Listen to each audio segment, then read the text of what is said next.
Okay, sisi kwetu alikuwa anatupa ushirikiano kwa asilimia kubwa kwa sababu yeye tulimkuta kwenye game kwa alikuwa ni legend.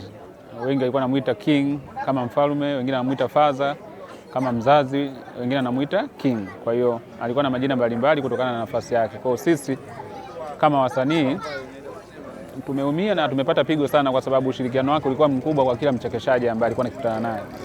Okay, mimi nimewahi kushiriki show zake nyingi.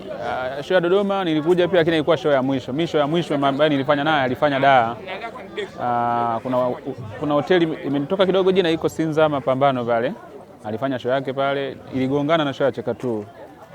Ingawa ya kwake ilikuwa na watu, yani alikuwa na target watu 100 tu. Kwa hiyo nilitoka kwenye show yake pale afu nikaenda kuhudhuria show nyingine tena. Kwa hiyo hiyo ndio show yake ya mwisho ambayo naikumbuka alifanya Dar na ambao mimi ni perform pia. Na nilitoa ushuhuda kidogo kwa sababu mimi ni miongoni mwa watu ambao tulikutana muda kidogo hata kabla sijaanza kufanya stand up niko Mbeya. Kwa hiyo kwangu mimi alikuwa na nafasi kubwa sana kwenye sanaa yangu. Hata special yangu ambayo niliifanya nakumbuka yeye alikuwa ni mtu miongoni mwa watu ambao nilifanya nao interview kwenye baadhi ya media wakinielezea namna ambavyo nimetoka kuwa mdogo mpaka nakuwa.